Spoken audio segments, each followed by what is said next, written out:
நேற்று நைட்டு எனக்கு மனசு ஏதோ சரியில்லை. உனக்காக ஒரு லெட்டர் எழுதணும்னு தோணுச்சு. ஆமா, உனக்காக தான். அதை நான் படிக்கிறேன். கண்ணை மூடி கேட்குறியா? அன்பு எழுதிக் கொள்வது. இந்த உலகில் யாருக்கும் தெரியாமல் 1000 வலிகளை தூக்கி சுமக்கும் உன்னிடம் எப்படி இருக்கிறாய் என கேட்பதே ஒரு குற்றச்செயல் என நினைக்கிறேன்.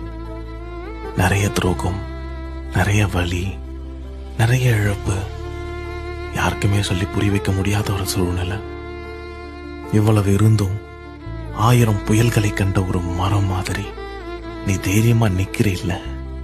நான் நிஜமா சொல்றேன், உன்னை நினைச்சு உண்மையிலே ரொம்ப பெருமைப்படுறேன். ஆமா, இந்த வாழ்க்கை உன்கிட்ட ரொம்ப கொடூரமானதா தான் இருந்திருக்கு. ஆனா மறந்துடாத, இங்க இன்பமும் நிலையில்லை, துன்பமும் நிலையில்லை. நீ முன்ன மாதிரியெல்லாம் இப்போ சிரிக்கிறது கூட இல்லை. எப்பவுமே ஏதோ ஒரு சிந்தனையிலே இருக்க. எனக்கு உன்கிட்ட பிடிச்ச விஷயமே என்ன தெரியுமா? உள்ளுக்குள்ள உனக்கு 1000 வலிகள் இருந்தாலும் உன்னை சுத்தி இருக்கிறவங்களை நீ அவ்வளோ அன்பா, அவ்வளோ சந்தோஷமா பார்த்தப்ப.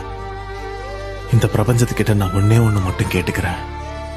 உனக்கு நல்ல மன அமைதியும் நல்ல ஹெல்த்தும் கொடுத்து உன்னை தன்னுடைய கைகளால் ஆறத் தழுவி அள்ளி எடுத்து இந்த பிரபஞ்சம் உன்னை தன்னுடைய குழந்தையா பார்த்துக்கணும்னு நான் கேட்டுக்கிறேன்.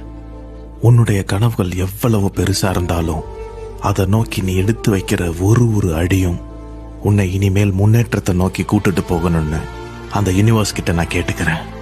என்னைக்கும் மறந்துடாத, இந்த நிலை மாறும். உன் ஆறாத காயங்கள் அனைத்தும் மாறும். என்னைக்கும் உன் நம்பிக்கையை மட்டும் கைவிட்டுறாத.